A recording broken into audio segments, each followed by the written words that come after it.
Hello again, everyone. Edwin Learnard back once again. In this YouTube astrological segment, I'm going to be dissertating and talking about the natal chart of renowned rock singer Freddie Mercury. And many of you may know that uh, he was a performer for the group Queen, and he died of AIDS in 1991. And anyway, people. I'm going to get started, and don't mind me. I got my notes here in my own words, yes, and I am going to be referring to them periodically during this dissertation, so to speak, of his natal chart. So, anyway, first thing we'll talk about, he's got the Sun in Virgo, and Sun in Virgo, very punctilious with details, analytical, might be a little bit sometimes judgmental or critical. Perhaps that may have came out with the other people in the rock group Queen. I'm not 100% sure, but I'm saying that's a possibility. And obviously, very could be discerning with details. And really, I can imagine he was probably very punctual and timely with whatever uh, music jigs that he did, and also very reliable. I would imagine he would be as well. And anyway, basically what I did with him was a solar chart because there was no definitive birth time or birth data. So I kind of what I did was I just basically made a solar chart which positioned the ascendant position at the same point as the sun sign, or very close to the same point as that. So the next thing is his moon, according to the solar chart, he did claim that he had Virgo rising. Now that was his own words, and he chose the last name Mercury because of this. So hopefully this is actually, the solar chart is pretty close to his natal chart. Now the moon, if Freddie Mercury was correct, the moon would be more likely in Sagittarius as opposed to Capricorn. And Sagittarius moon, some of the emotional needs can be connected with sports and athletics. And according to Wikipedia.org, he was at a place one time where he played a little bit of tennis. So yeah, I'm kind of leaning with the Sagittarius moon. Capricorn, the emotional needs would be more connected with things as far as pertaining to business matters. And this could be something where things of a professional nature it would be more associated with, if by chance his moon was in Capricorn. If Freddie Mercury was correct and he has the Virgo ascendant as well, then this basically would show not really where the facade, so to speak, blends in with the inner self, and there's not little or no duplicity, because pretty much what you see would be what you get. That analytical side, the the side that's very observant, that doesn't overlook many details, that's very discerning, discriminating. That side, it would be the same as the sun sign, Virgo. So that's something where could be a strong possibility. Now, he had preponderance of major influences and mutable signs.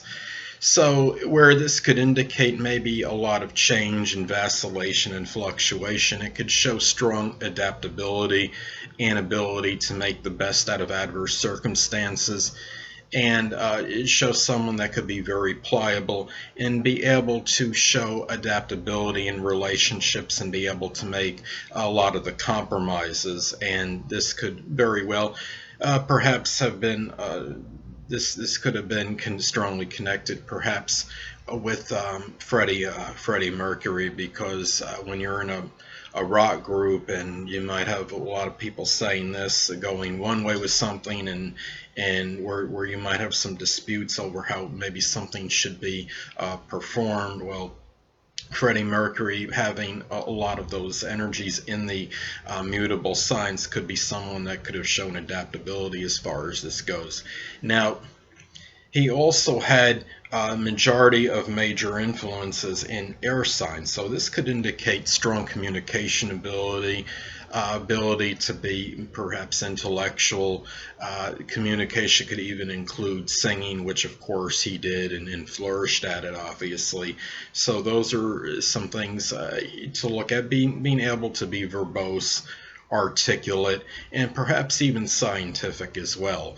And his final signature is in the sign of Gemini.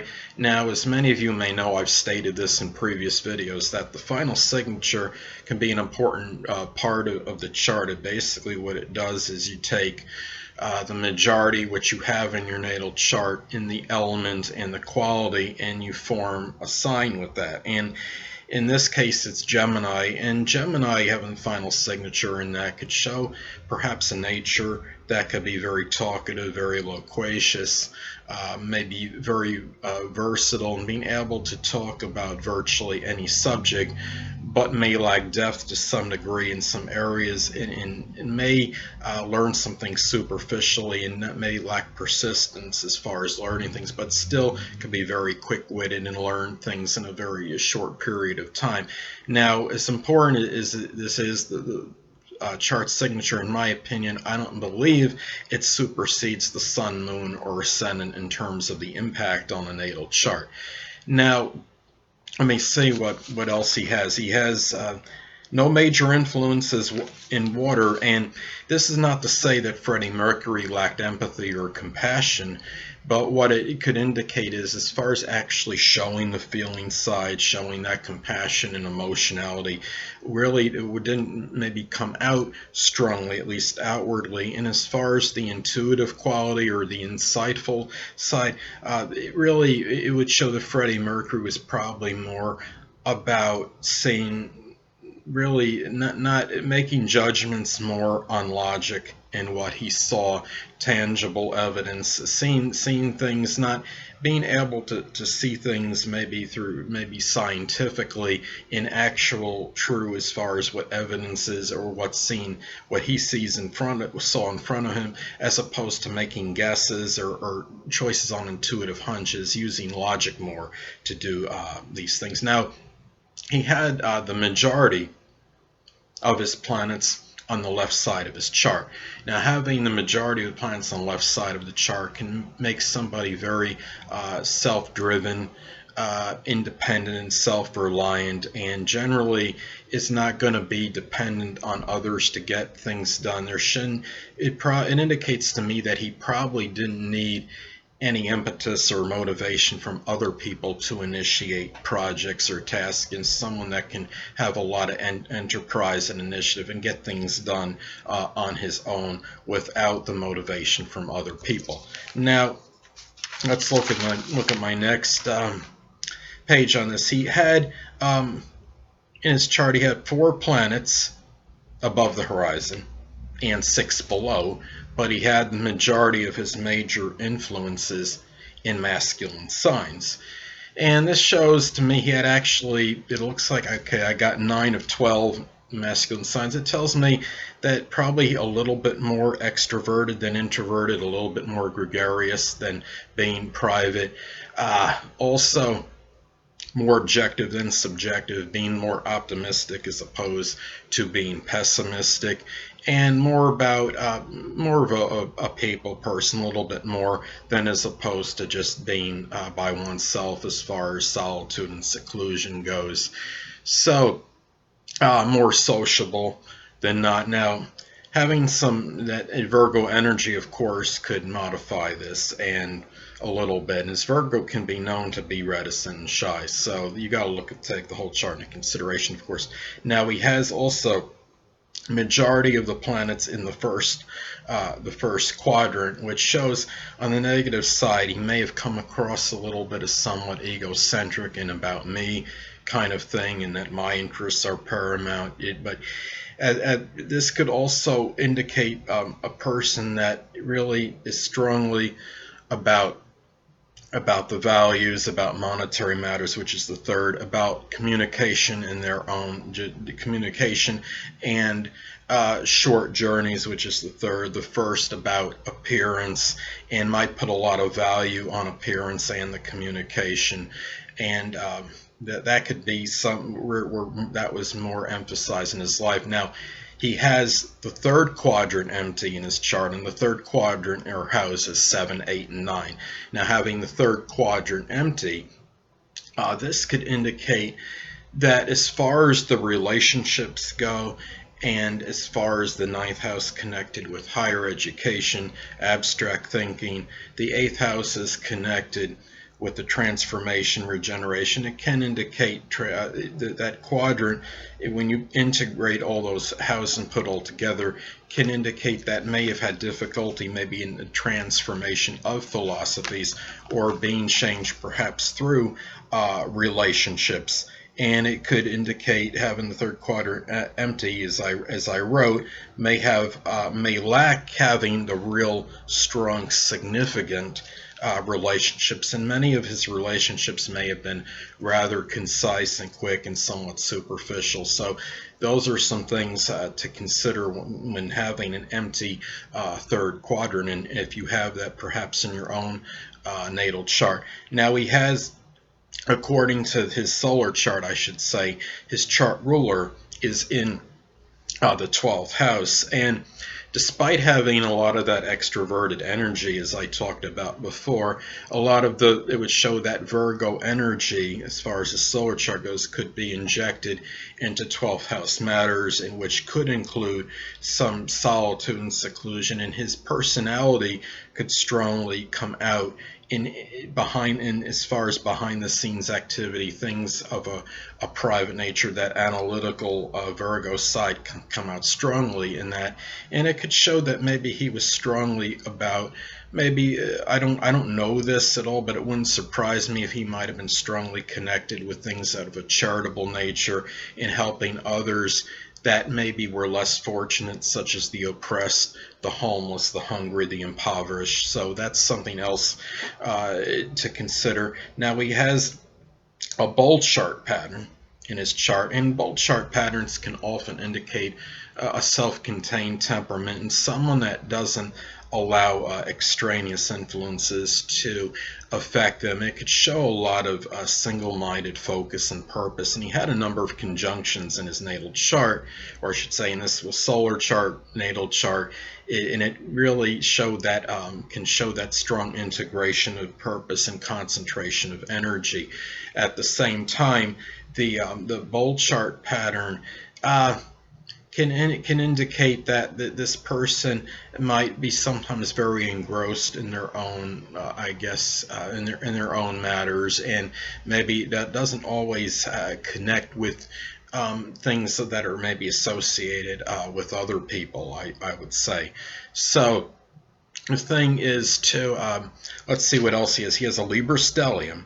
And in the Libra stellium, this could strongly emphasize, accentuate refinement, charm, diplomacy, and fairness. And in having this, he had three of the four of these planets were in the second house, so this could be strongly connected with monetary matters, and it could show that relationships may have played an integral role as far as his own his self-esteem, his self-worth, and as far as actually generating income. And having Libra on the cusp of the second house in his solar chart, I think would help intensify this in terms of making his money through singing. So, and another thing he has no retrograde planets in his natal chart, and this could show somebody that may have that ability to attain their aspirations without a lot of obstruction or a lot of disruption, basically without perhaps very little delay. And I think the fact he had, like, according to his solar chart he had only one opposition in his natal chart, so that gives an abundance of help right there. Now, having those things in your chart, or lack of the oppositions or no retrograde planets, well, on the negative side, especially I think with the lack of oppositions, could indicate that a person may become a little bit somewhat complacent and self-satisfied. But he did have, from what I remember, a few squares in his natal chart. So having a few squares to help balance out sextiles and trines is not always that bad, because it gives somebody the impetus to improve and not become self-satisfied and complacent or too relaxed and things. So basically, what I wanted to get at too was something interesting. I'm looking at his chart. He also has the dark Lilith, I don't know if I'm pronouncing that right, very close to the fourth house cusp in his solar chart, and that can indicate that maybe something dark may have come out toward the end of his life, or what may have been perceived by others at this. He had admitted, he had stated toward the end of his, let me see where I have it here, he had stated that he had, I don't remember exactly what it was, that he had been either diagnosed with AIDS, or he was, or he admitted he was openly gay right around this time. So it just shows that it was, I don't remember which one it was, but it was one or the other, I believe. And at this, the fourth house represents the end of life, so it's not something I'm very flabbergasted or in a state of shock over that this happened. And it happened, and when he made this known publicly, it happened, I believe, one day before he actually died. So maybe he did have, despite not having any planets in water, maybe he had a little bit more intuition than he actually, that we maybe saw on the surface. Well, anyway, people, that'll conclude this YouTube astrological segment for the natal chart of Freddie Mercury. And stay tuned next time, where I will be continuing my series on the signs on the house cusps in a natal chart. Two things I want to get with you on before I head out. Firstly, the stars may impel but do not compel. And secondly, never isolate any single astrological element, aspect, planetary placement, position, configuration, influence, or what have you, and make an analysis of a person, astrologically speaking, based on this alone. Because astrologically speaking, the person is the sum of all their components in their natal chart, and not just one. Until next time, people, stay well.